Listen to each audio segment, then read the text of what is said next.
ए नबी, तिलावत करो उस किताब की जो तुम्हारी ओर वही के द्वारा भेजी गई है, और नमाज कायम करो।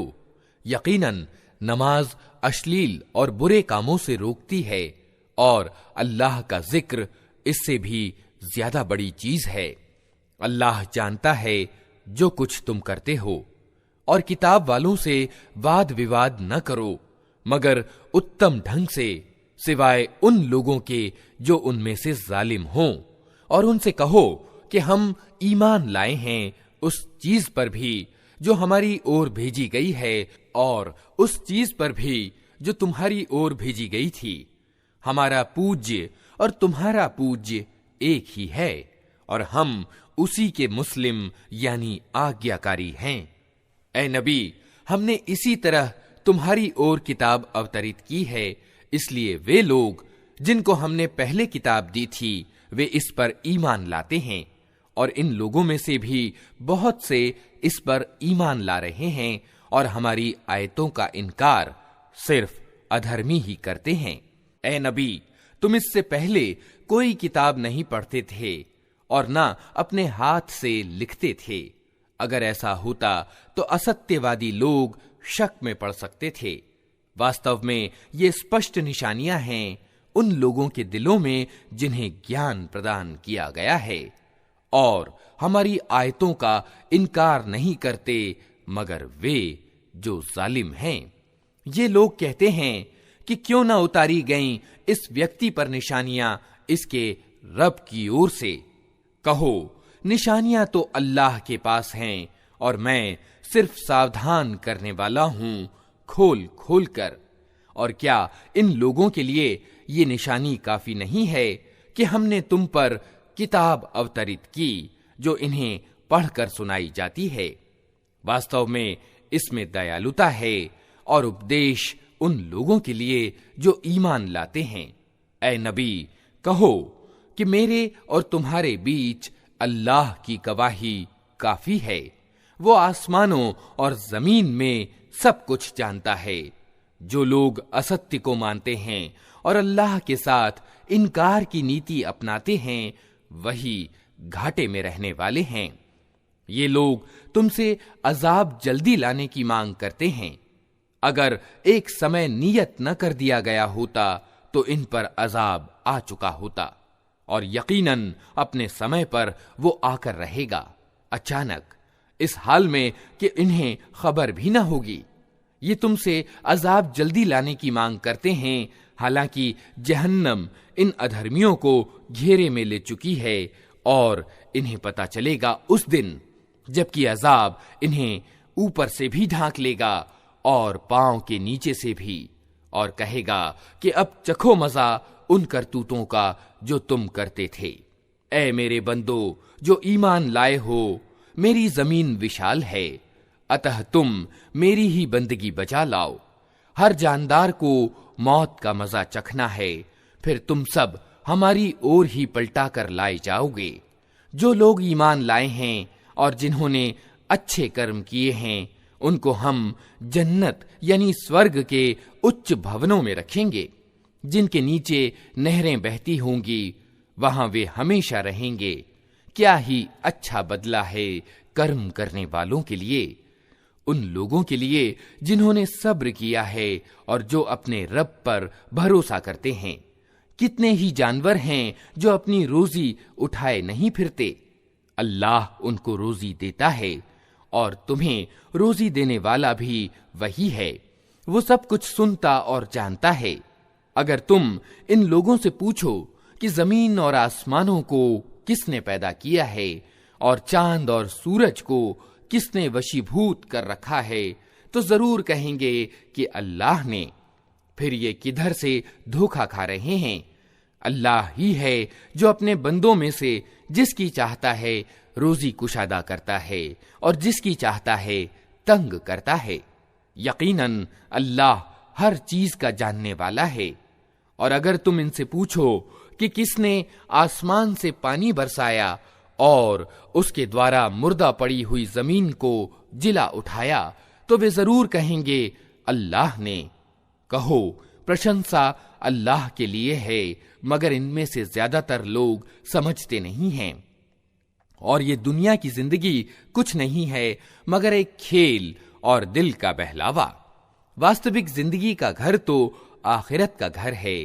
काश ये लोग जानते। जब ये लोग नाव में सवार होते हैं तो अपने दीन यानी धर्म को अल्लाह के लिए खालिस करके उससे दुआ मांगते हैं। फिर जब वो इन्हें बचाकर खुश्की यानी थल पर ले आता है तो सहसा ये शिर्क करने लगते हैं, ताकि अल्लाह की दी हुई मुक्ति पर उसके प्रति कृतज्ञता दिखाएं और दुनिया की जिंदगी के मजे लूटें। अच्छा, जल्दी ही इन्हें मालूम हो जाएगा। क्या ये देखते नहीं हैं कि हमने एक शांतिपूर्ण हरम यानी प्रतिष्ठित स्थान बना दिया है, हालांकि इनके आसपास ही लोग उचक लिए जाते हैं।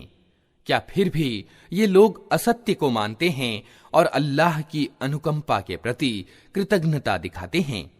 उस व्यक्ति से बड़ा जालिम कौन होगा जो अल्लाह पर झूठ बांधे या सत्य को झुठलाए जबकि वो उसके सामने आ चुका हो।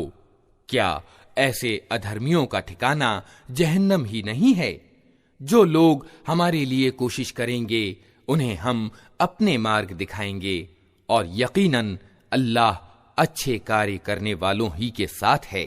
अल्लाह के नाम से जो बड़ा ही मेहरबान और रहम करने वाला है। अलिफ लाम मीम।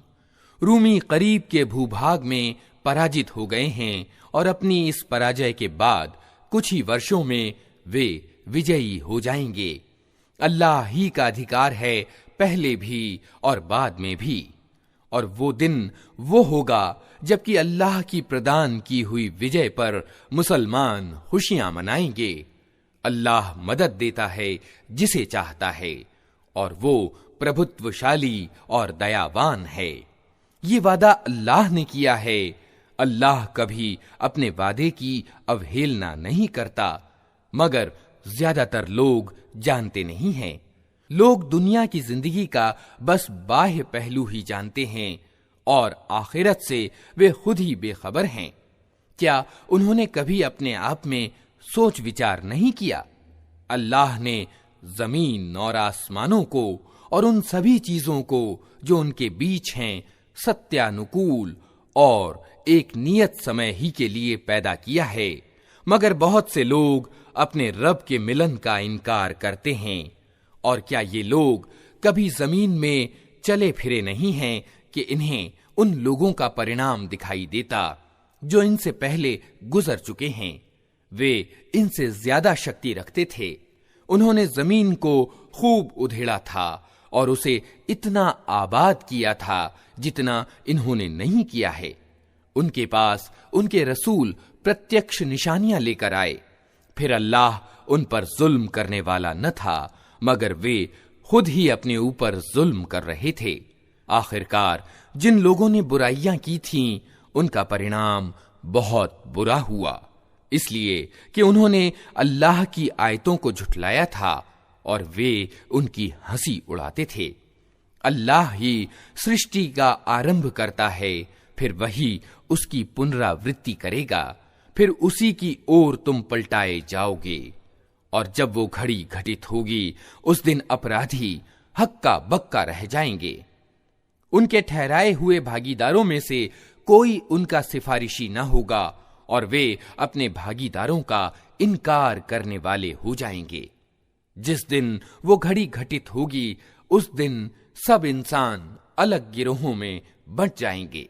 जो लोग ईमान लाए हैं और जिन्होंने अच्छे कर्म किए हैं, वे एक बाग में आनंद और उल्लास के साथ रखे जाएंगे, और जिन्होंने इनकार किया है और हमारी आयतों और आखिरत के मिलने को झुठलाया है, वे अजाब में उपस्थित रखे जाएंगे। अतः तस्बीह यानी गुणगान करो अल्लाह की जबकि तुम शाम करते हो और जब सुबह करते हो। आसमानों और जमीन में उसी के लिए प्रशंसा है। और तस्बीह करो उसकी तीसरे पहर और जबकि तुम पर जोहर का समय आता है। वो जिंदा को मुर्दे में से निकालता है और मुर्दे को जिंदा में से निकाल लाता है, और जमीन को उसकी मौत के बाद जिंदगी प्रदान करता है। इसी तरह तुम लोग भी मौत की दशा से निकाल लिए जाओगे।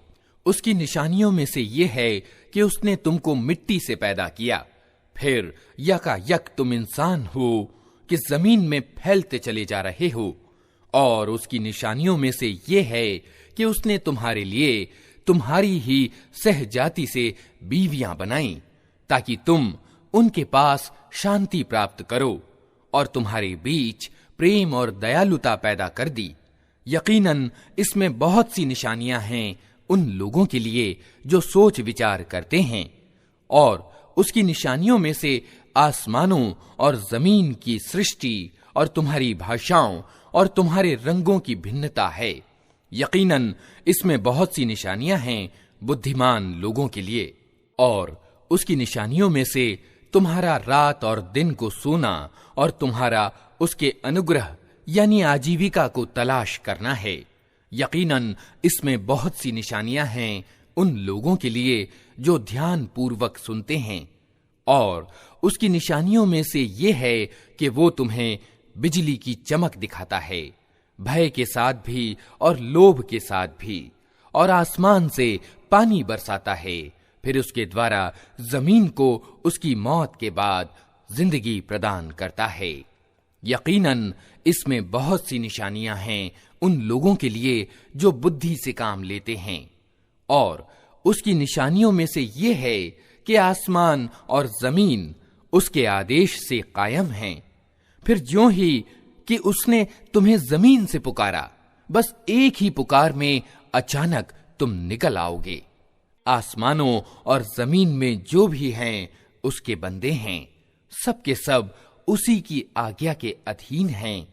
वही है जो सृष्टि का आरंभ करता है, फिर वही उसकी पुनरावृत्ति करेगा, और ये उसके लिए ज्यादा आसान है। आसमानों और जमीन में उसका गुण सर्वोच्च है, और वो प्रभुत्वशाली और तत्वदर्शी है। वो तुम्हें खुद तुम्हारे अपने ही व्यक्तित्व से एक मिसाल देता है। क्या तुम्हारे उन दासों में से जो तुम्हारे स्वामित्व के अधीन हैं, कुछ दास ऐसे भी हैं जो हमारे दिए हुए माल और दौलत में तुम्हारे साथ बराबर के साझीदार हों, और तुम उनसे उस तरह डरते हो जिस तरह आपस में अपने समकक्ष व्यक्तियों से डरते हो। इस तरह हम आयतें खोलकर प्रस्तुत करते हैं उन लोगों के लिए जो बुद्धि से काम लेते हैं। मगर ये जालिम बिना समझे बूझे अपनी कल्पनाओं के पीछे चल पड़े हैं। अब कौन उस व्यक्ति को मार्ग दिखा सकता है जिसे अल्लाह ने भटका दिया हो? ऐसे लोगों का तो कोई सहायक नहीं हो सकता। अतः ए नबी और नबी के अनुयायियों, एकाग्र होकर अपना रुख इस धर्म यानी दीन की दिशा में जमा दो।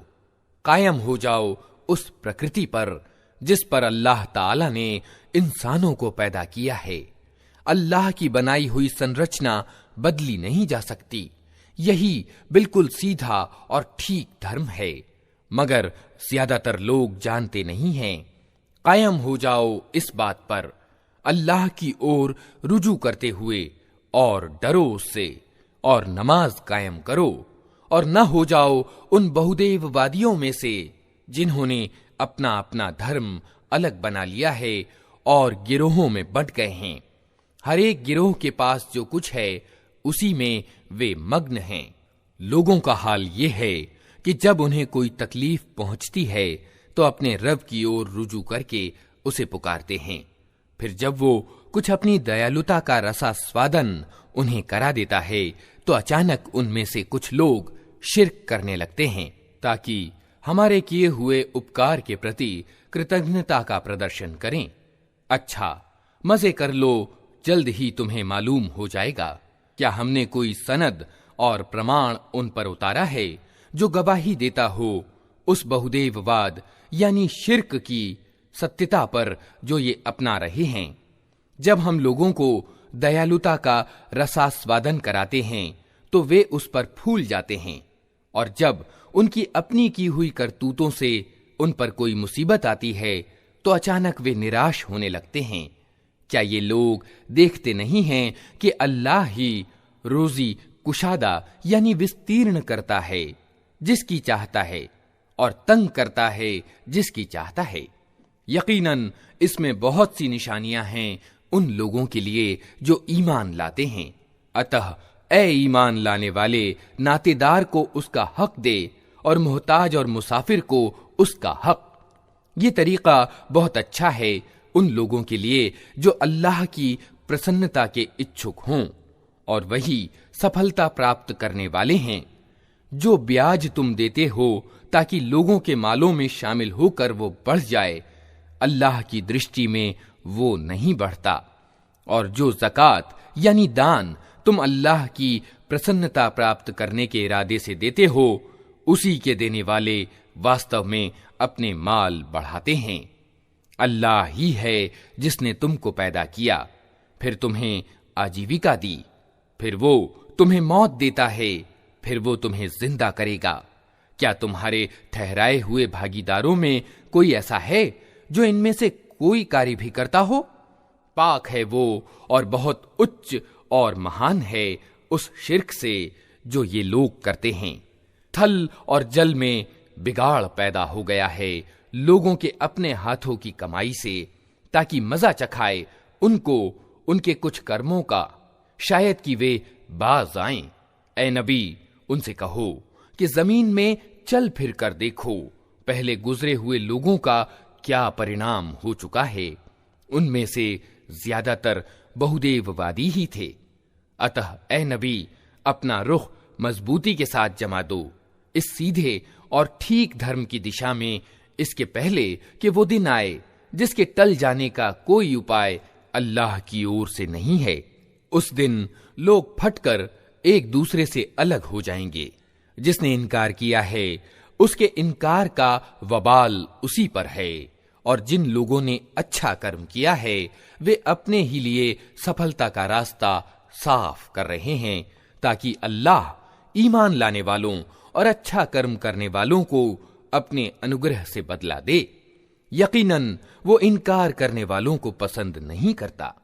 उसकी निशानियों में से ये है कि वो हवाएं भेजता है खुशखबरी देने के लिए और तुम्हें अपनी दयालुता से लाभान्वित करने के लिए, और इस उद्देश्य के लिए कि नौकाएं उसके आदेश से चलें और तुम उसका अनुग्रह यानी आजीविका तलाश करो और उसके आभारी बनो। और हमने तुमसे पहले रसूलों को उनकी कौम की ओर भेजा और वे उनके पास स्पष्ट निशानियां लेकर आए। फिर जिन्होंने अपराध किया उनसे हमने बदला लिया, और हम पर यह हक था कि हम ईमान लाने वालों की सहायता करें। अल्लाह ही है जो हवाओं को भेजता है और वे बादल उठाती हैं, फिर वो उन बादलों को आसमान में फैलाता है जिस तरह चाहता है और उन्हें टुकड़ियों में बांटता है। फिर तू देखता है कि वर्षा की बूंदें बादल में से टपकी चली आती हैं। ये वर्षा जब वो अपने बंदों में से जिन पर चाहता है बरसाता है, तो अचानक वे खुश और प्रसन्न हो जाते हैं। हालांकि इसके उतरने से पहले वे निराश हो रहे थे। देखो अल्लाह की दयालुता के प्रभाव कि मुर्दा पड़ी हुई जमीन को किस तरह जिला उठाता है। यकीनन वो मुर्दों को जिंदगी प्रदान करने वाला है और वो हर चीज की सामर्थ्य रखता है। और अगर हम एक ऐसी हवा भेज दें जिसके प्रभाव से वे अपनी खेती को पीली पड़ी हुई पाएं, तो वे कृतज्ञता दिखलाते रह जाते हैं। ऐ नबी, तुम मुर्दों को नहीं सुना सकते, न उन बहरों को अपनी पुकार सुना सकते हो जो पीठ फेरे चले जा रहे हों, और न तुम अंधों को उनकी पथभ्रष्टता से निकालकर सन्मार्ग दिखा सकते हो। तुम तो सिर्फ उन्हीं को सुना सकते हो जो हमारी आयतों पर ईमान लाते और आज्ञाकारी हो जाते हैं। अल्लाह ही तो है जिसने निर्बलता की हालत से तुम्हारे सृजन का आरंभ किया, फिर उस निर्बलता के बाद तुम्हें शक्ति प्रदान की, फिर उस शक्ति के बाद तुम्हें निर्बल और बूढ़ा कर दिया। वो जो कुछ चाहता है पैदा करता है, और वो सब कुछ जानने वाला, हर चीज की सामर्थ्य रखने वाला है। और जब वो घड़ी आ मौजूद होगी तो अपराधी कस्में खा खा कर कहेंगे कि हम एक घड़ी भर से ज्यादा नहीं ठहरे हैं। इसी तरह वे दुनिया की जिंदगी में धोखा खाया करते थे। मगर जो ज्ञान और ईमान से संपन्न किए गए थे, वे कहेंगे कि अल्लाह के लिखे में तो तुम जी उठने यानी हश्र के दिन तक पड़े रहे हो, सो ये वही जी उठने यानी हश्र का दिन है, लेकिन तुम जानते न थे। अतः वो दिन होगा जिसमें जालिमों को उनका उज्र यानी बहाना कोई लाभ न पहुंचाएगा और न उनसे माफी मांगने के लिए कहा जाएगा। हमने इस कुरान में लोगों को तरह तरह से समझाया है। तुम चाहे कोई निशानी ले आओ, जिन लोगों ने मानने से इनकार कर दिया है वे यही कहेंगे कि तुम असत्य पर हो। इस तरह ठप्पा लगा देता है अल्लाह उन लोगों के दिलों पर जो ज्ञान से वंचित हैं। अतः ए नबी सब्र करो, यकीनन अल्लाह का वादा सच्चा है और हरगिज हल्का ना पाएं तुमको वे लोग जो विश्वास नहीं करते। अल्लाह के नाम से जो बड़ा ही मेहरबान और रहम करने वाला है। अलिफ लाम मीम, ये हिकमत यानी तत्व ज्ञान वाली किताब की आयतें हैं। मार्गदर्शन और दयालुता उत्तमकार लोगों के लिए जो नमाज कायम करते हैं, ज़कात देते हैं और आखिरत यानी परलोक पर विश्वास रखते हैं। यही लोग अपने रब की ओर से सन्मार्ग पर हैं और यही सफलता प्राप्त करने वाले हैं। और इंसानों ही में से कोई ऐसा भी है जो दिल बहलाने वाली बातें खरीद कर लाता है ताकि लोगों को अल्लाह के मार्ग से ज्ञान के बिना भटका दे और इस मार्ग के बुलावे को हंसी में उड़ा दे। ऐसे लोगों के लिए बड़ा ही अपमानजनक अजाब है। उसे जब हमारी आयतें सुनाई जाती हैं तो वो बड़े घमंड के साथ इस प्रकार रुख फेर लेता है मानो उसने उन्हें सुना ही नहीं, मानो उसके कान बहरे हैं। अच्छा, खुशखबरी दे दो उसे एक दुखद अजाब की। अलबत्ता जो लोग ईमान ले आएं और अच्छे कर्म करें उनके लिए नेमत भरी जन्नतें हैं जिनमें वे हमेशा रहेंगे। ये अल्लाह का पक्का वादा है और वो प्रभुत्वशाली और तत्वदर्शी है।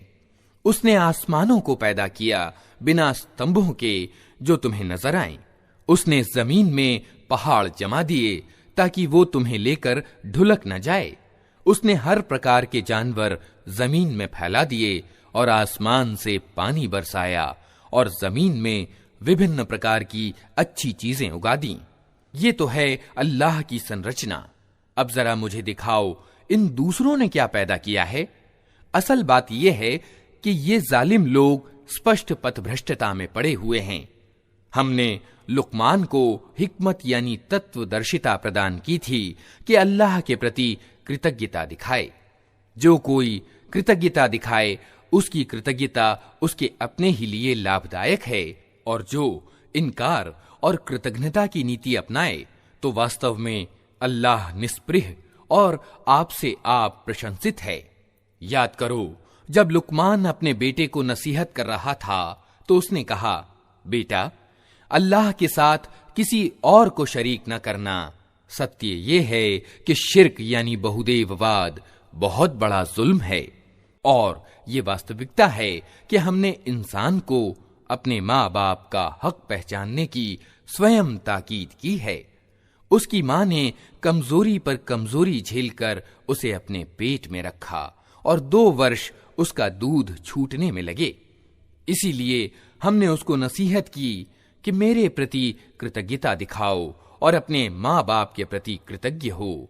मेरी ही ओर तुझे पलटना है। लेकिन अगर वे तुझ पर दबाव डालें कि मेरे साथ तू किसी ऐसे को शरीक करे जिसे तू नहीं जानता, तो तू उनकी बात हरगिज न मान। दुनिया में उनके साथ अच्छा व्यवहार करता रह, मगर चल उस व्यक्ति के मार्ग पर जिसने मेरी ओर रुजू किया है। फिर तुम सबको पलटना मेरी ही ओर है। उस समय मैं तुम्हें बता दूंगा कि तुम कैसे कर्म करते रहे हो। और लुकमान ने कहा था कि बेटा, कोई चीज राई के दाने के बराबर भी हो और किसी चट्टान में या आसमानों या जमीन में कहीं छुपी हुई हो, अल्लाह उसे निकाल लाएगा। वो सूक्ष्मदर्शी और खबर रखने वाला है। बेटा, नमाज कायम कर, नेकी का आदेश दे, बुराई से रोक, और जो मुसीबत भी पड़े उस पर सब्र कर। ये वे बातें हैं जिनकी बड़ी ताकीद की गई है। और लोगों से मुख फेर कर बात न कर, न जमीन में अकड़ कर चल। अल्लाह किसी अहंकारी और डींग मारने वाले को पसंद नहीं करता। अपनी चाल में संतुलन बनाए रख और अपनी आवाज तनिक धीमी रख। सब आवाजों से ज्यादा बुरी आवाज गधों की आवाज होती है। क्या तुम लोग नहीं देखते कि अल्लाह ने जमीन और आसमानों की सारी चीजें तुम्हारे लिए वशीभूत कर रखी हैं और अपनी खुली और छिपी नेमतें तुम पर पूर्ण कर दी हैं। इस पर हाल ये है कि इंसानों में से कुछ लोग हैं जो अल्लाह के बारे में झगड़ते हैं बिना इसके कि उनके पास कोई ज्ञान हो या मार्गदर्शन या कोई प्रकाश दिखाने वाली किताब। और जब उनसे कहा जाता है कि पालन करो उस चीज का जो अल्लाह ने उतारी है, तो कहते हैं कि हम तो उस चीज का पालन करेंगे जिस पर हमने अपने बाप दादा को पाया है। क्या ये उन्हीं का पालन करेंगे, चाहे शैतान उनको भड़कती हुई आग ही की ओर क्यों न बुलाता रहा हो। जो व्यक्ति अपने आप को अल्लाह के हवाले कर दे और व्यवहार में वो नेक हो, उसने वास्तव में एक भरोसे के योग्य सहारा थाम लिया और सारे मामलों का अंतिम निर्णय अल्लाह ही के हाथ में है। अब जो इनकार करता है उसका इनकार तुम्हें शोकाकुल न करे। उन्हें पलटकर आना तो हमारी ही ओर है, फिर हम उन्हें बता देंगे कि वे क्या कुछ करके आए हैं। यकीनन अल्लाह सीनों के छिपे हुए रहस्य तक जानता है। हम थोड़ी अवधि तक उन्हें दुनिया में मजे करने का अवसर दे रहे हैं, फिर उनको बेबस करके एक कठोर अजाब की ओर खींच ले जाएंगे। अगर तुम इनसे पूछो कि जमीन और आसमानों को किसने पैदा किया है, तो ये जरूर कहेंगे कि अल्लाह ने। कहो, प्रशंसा अल्लाह के लिए है, मगर इनमें से ज्यादातर लोग जानते नहीं हैं। आसमानों और जमीन में जो कुछ है अल्लाह का है। बेशक अल्लाह निस्पृह और अपने आप प्रशंसित है। जमीन में जितने पेड़ हैं, यदि वे सब के सब कलम बन जाएं और समुद्र दवात बन जाए जिसे 7 और समुद्र रोशनाई जुटाएं, तब भी अल्लाह की बातें लिखने से खत्म न होंगी। बेशक अल्लाह प्रभुत्वशाली और तत्वदर्शी है। तुम सारे इंसानों को पैदा करना और फिर दोबारा जिला उठाना तो उसके लिए बस ऐसा ही है जैसे एक प्राणी को पैदा करना और जिला उठाना। वास्तविकता यह है कि अल्लाह सब कुछ सुनने और देखने वाला है। क्या तुम देखते नहीं हो कि अल्लाह रात को दिन में पिरोता हुआ ले आता है और दिन को रात में। उसने सूरज और चांद को वशीभूत कर रखा है। सब एक नियत समय तक चले जा रहे हैं। और क्या तुम नहीं जानते कि जो कुछ भी तुम करते हो अल्लाह उसकी खबर रखता है। ये सब कुछ इस कारण है कि अल्लाह ही सत्य है और उसे छोड़कर जिन दूसरी चीजों को ये लोग पुकारते हैं वे सब असत्य हैं, और इस कारण से कि अल्लाह ही उच्च और महान है। क्या तुम देखते नहीं हो कि नौका समुद्र में अल्लाह के अनुग्रह से चलती है ताकि वो तुम्हें अपनी कुछ निशानियां दिखाए। वास्तव में इसमें बहुत सी निशानियां हैं हर उस व्यक्ति के लिए जो सब्र और शुक्र करने वाला हो। और जब समुद्र में इन लोगों पर एक मौज छत्रों की तरह छा जाती है तो ये अल्लाह को पुकारते हैं अपने धर्म को बिल्कुल उसी के लिए विशुद्ध करके। फिर जब वो बचाकर इन्हें स्थल तक पहुंचा देता है तो इनमें से कोई बीच का मार्ग अपनाता है और हमारी निशानियों का इनकार नहीं करता, मगर हर वो व्यक्ति जो विश्वासघाती और कृतघ्न है। लोगों, बचो अपने रब के प्रकोप से और डरो उस दिन से जब कोई बाप अपने बेटे की ओर से बदला न देगा और न कोई बेटा ही अपने बाप की ओर से कुछ बदला देने वाला होगा। निश्चय ही अल्लाह का वादा सच्चा है अतः ये दुनिया की जिंदगी तुम्हें धोखे में न डाले और न धोखेबाज तुमको अल्लाह के मामले में धोखा देने पाए। उस घड़ी का ज्ञान अल्लाह ही के पास है, वही वर्षा करता है, वही जानता है कि माओं के पेट में क्या पल रहा है। कोई प्राणी नहीं जानता कि कल वो क्या कमाई करने वाला है और न किसी व्यक्ति को यह खबर है कि किस भूभाग में उसको मौत आनी है। अल्लाह ही सब कुछ जानने वाला और खबर रखने वाला है। अल्लाह के नाम से जो बड़ा ही मेहरबान और रहम करने वाला है। अलिफ लाम मीम। इस किताब का अवतरण निस्संदेह सारे जहान के रब की ओर से है। क्या ये लोग कहते हैं कि इस व्यक्ति ने इसे खुद घड़ लिया है? नहीं, बल्कि यह सत्य है तेरे रब की ओर से, ताकि तू सावधान करे एक ऐसी कौम को जिसके पास तुझसे पहले कोई सावधान करने वाला नहीं आया, शायद कि वे मार्ग पा जाएं। वो अल्लाह ही है जिसने आसमानों और जमीन को और उन सारी चीजों को जो उनके बीच हैं 6 दिनों में पैदा किया और उसके बाद सिंहासन पर विराजमान हुआ। उसके सिवा न तुम्हारा कोई समर्थक और सहायक है और न कोई उसके आगे सिफारिश करने वाला। फिर क्या तुम होश में ना आओगे? वो आसमान से जमीन तक दुनिया के मामलों का संचालन करता है और इस संचालन का ब्यौरा ऊपर उसके पास जाता है, एक ऐसे दिन में जिसकी माप तुम्हारी गणना से 1000 वर्ष है। वही है हर छुपे और खुले का जानने वाला, प्रभुत्वशाली और दयावान। जो चीज भी उसने बनाई खूब ही बनाई। उसने इंसान के सृजन का आरंभ गारे से किया, फिर उसकी नस्ल एक सत से चलाई जो तुच्छ पानी की तरह का है, फिर उसको नख शिख से ठीक किया और उसके भीतर अपनी रूह फूंक दी और तुमको कान दिए, आंखें दी और दिल दिए। तुम लोग कम ही कृतज्ञता दिखाते हो। और ये लोग कहते हैं जब हम मिट्टी में रल मिल चुके होंगे तो क्या हम फिर नए सिरे से पैदा किए जाएंगे? असल बात यह है कि ये अपने रब के मिलन का इनकार करते हैं। इनसे कहो, मौत का वो फरिश्ता जो तुम पर नियुक्त किया गया है तुमको पूरा का पूरा अपने कब्जे में ले लेगा और फिर तुम अपने रब की ओर पलटा लाए जाओगे। काश तुम देखो वो समय जब ये अपराधी सिर झुकाए अपने रब के सामने खड़े होंगे। उस समय ये कह रहे होंगे, ऐ हमारे रब, हमने खूब देख लिया और सुन लिया, अब हमें वापस भेज दे ताकि हम अच्छा कर्म करें, हमें अब विश्वास आ गया है। जवाब में कहा जाएगा, अगर हम चाहते तो पहले ही हर व्यक्ति को उसका सन्मार्ग दिखा देते, मगर मेरी वो बात पूरी हो गई जो मैंने कही थी कि मैं जहन्नम को जिन्नों और इंसानों सबसे भर दूंगा। अतः अब चखो मजा अपनी इस करतूत का कि तुमने इस दिन के मिलन को भुला दिया। हमने भी अब तुम्हें भुला दिया है।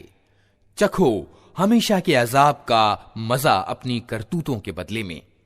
हमारी आयतों पर तो वे लोग ईमान लाते हैं जिन्हें ये आयतें सुनाकर जब नसीहत की जाती है तो सजदे में गिर पड़ते हैं और अपने रब की प्रशंसा के साथ उसकी तस्बीह करते हैं और घमंड नहीं करते। उनकी पीठें बिस्तरों से अलग रहती हैं, अपने रब को डर और लालच के साथ पुकारते हैं और जो कुछ रोजी हमने उन्हें दी है उसमें से खर्च करते हैं। फिर जैसा कुछ आंखों की ठंडक का सामान उनके कर्मों के बदले में उनके लिए छिपा रखा गया है, उसकी किसी प्राणी को खबर नहीं है।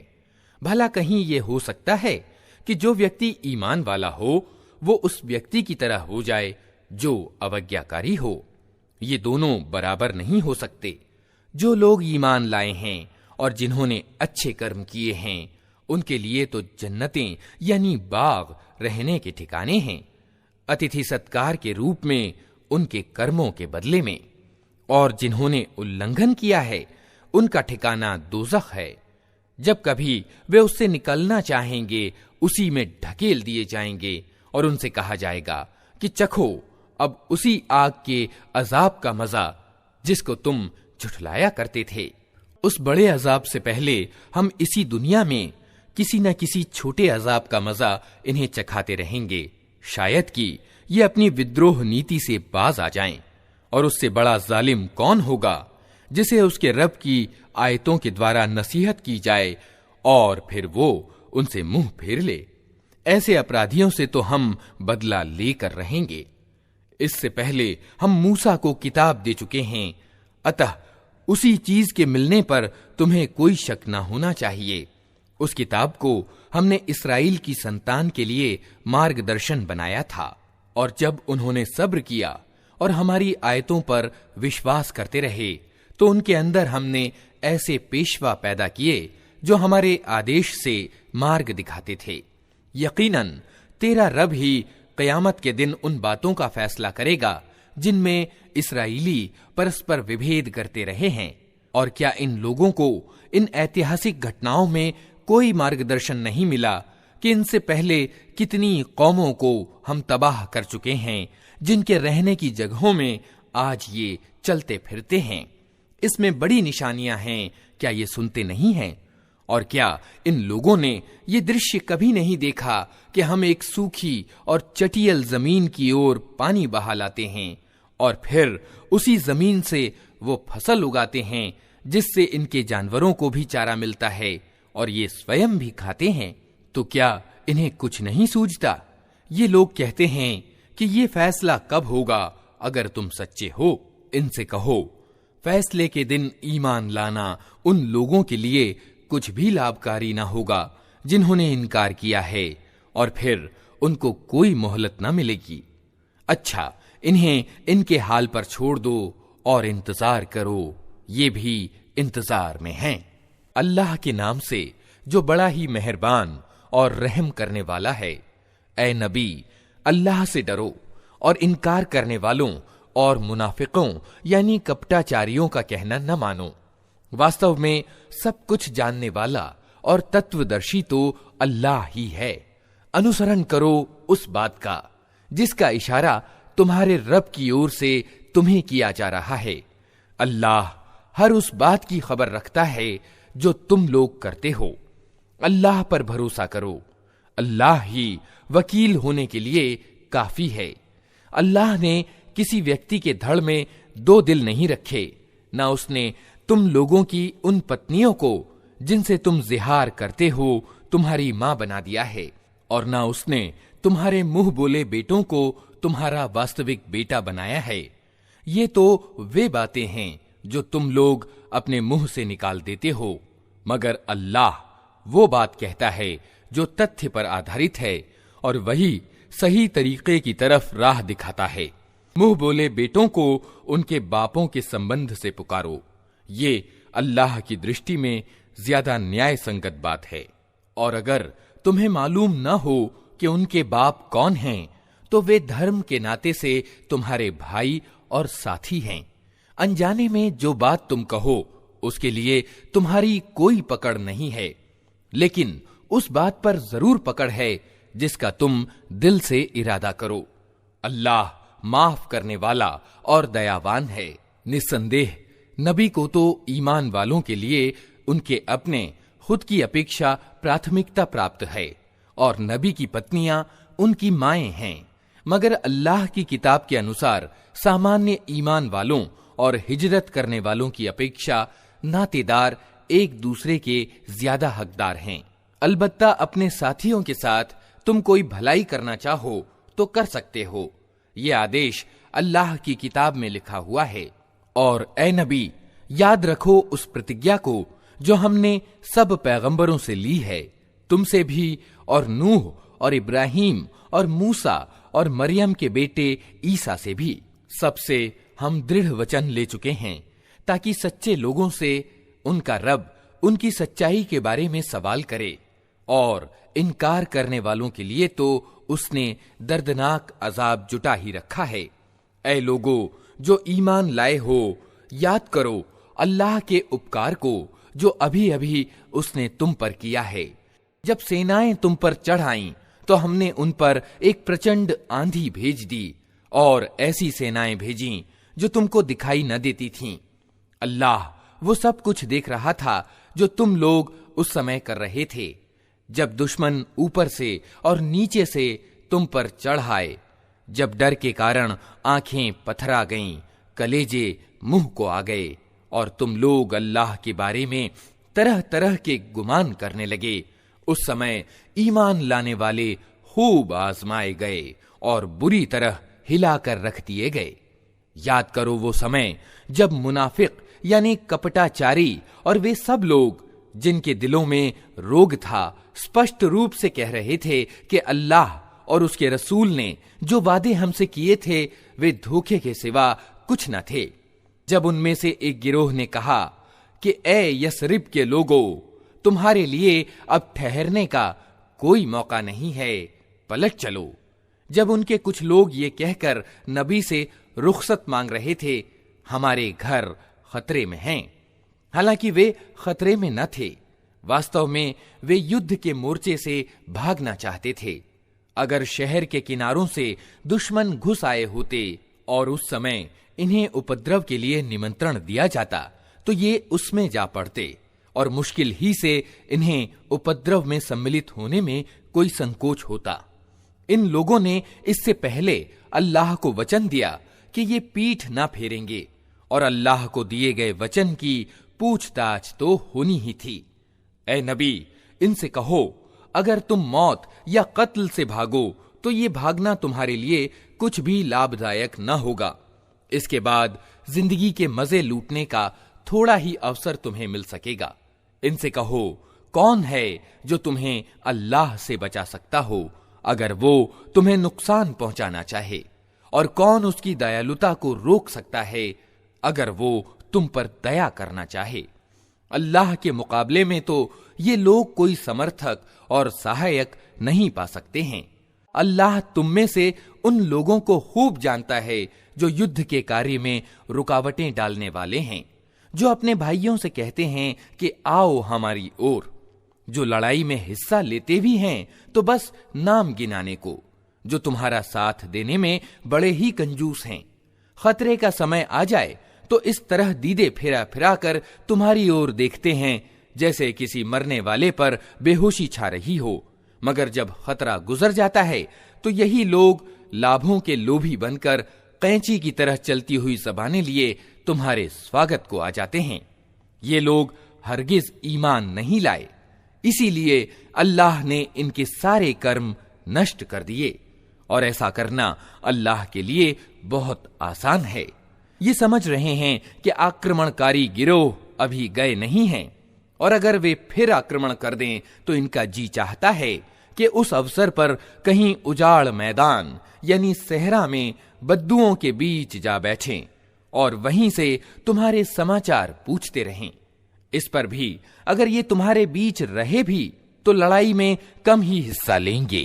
वास्तव में तुम लोगों के लिए अल्लाह के रसूल में एक उत्तम आदर्श था, प्रत्येक उस व्यक्ति के लिए जो अल्लाह और अंतिम दिन की आशा रखता हो और अल्लाह को ज्यादा याद करे। और सच्चे ईमान वालों का हाल उस समय ये था कि जब उन्होंने आक्रमणकारी सेनाओं को देखा तो पुकार उठे कि ये वही चीज है जिसका अल्लाह और उसके रसूल ने हमसे वादा किया था। अल्लाह और उसके रसूल की बात बिल्कुल सच्ची थी। इस घटना ने उनके ईमान और उनके समर्पण को और ज्यादा बढ़ा दिया। ईमान लाने वालों में ऐसे लोग मौजूद हैं जिन्होंने अल्लाह से की हुई प्रतिज्ञा को सच्चा कर दिखाया है। उनमें से कोई अपनी नज्र यानी मन्नत पूरी कर चुका और कोई समय आने के इंतजार में है। उन्होंने अपनी व्यवहार नीति में कोई परिवर्तन नहीं किया। ये सब कुछ इसलिए हुआ ताकि अल्लाह सच्चों को उनकी सच्चाई का बदला दे और मुनाफिकों यानी कपटाचारियों को चाहे तो सजा दे और चाहे तो उनकी तौबा कबूल कर ले। बेशक अल्लाह बड़ा ही क्षमाशील और दयावान है। अल्लाह ने इनकार करने वालों का मुंह फेर दिया। वे कोई लाभ प्राप्त किए बिना अपने दिल की जलन लिए यूं ही पलट गए, और ईमान वालों की ओर से अल्लाह ही लड़ने के लिए काफी हो गया। अल्लाह बड़ी शक्ति वाला और प्रभुत्वशाली है। फिर किताब वालों में से जिन लोगों ने इन आक्रमणकारियों का साथ दिया था, अल्लाह उनकी गढ़ियों से उन्हें उतार लाया और उनके दिलों में उसने ऐसा रौब डाल दिया कि आज उनमें से एक गिरोह को तुम कत्ल कर रहे हो और दूसरे गिरोह को बंदी बना रहे हो। उसने तुमको उनकी जमीन और उनके घरों और उनके मालों का उत्तराधिकारी बना दिया और वो भूभाग तुम्हें दिया जिसे तुमने कभी पद दलित न किया था। अल्लाह को हर चीज की सामर्थ्य प्राप्त है। ए नबी, अपनी पत्नियों से कहो, अगर तुम दुनिया और उसकी शोभा चाहती हो तो आओ, मैं तुम्हें कुछ दे दिलाकर भले तरीके से विदा कर दूं। और अगर तुम अल्लाह और उसके रसूल और परलोक यानी आखिरत के घर के इच्छुक हो तो जान लो कि तुम में से जो उत्तमकार हैं, अल्लाह ने उनके लिए बड़ा बदला तैयार कर रखा है। नबी की पत्नियों, तुम में से जो कोई प्रत्यक्ष अश्लील कर्म करेगी उसे दोहरा अजाब दिया जाएगा। अल्लाह के लिए ये बहुत आसान काम है।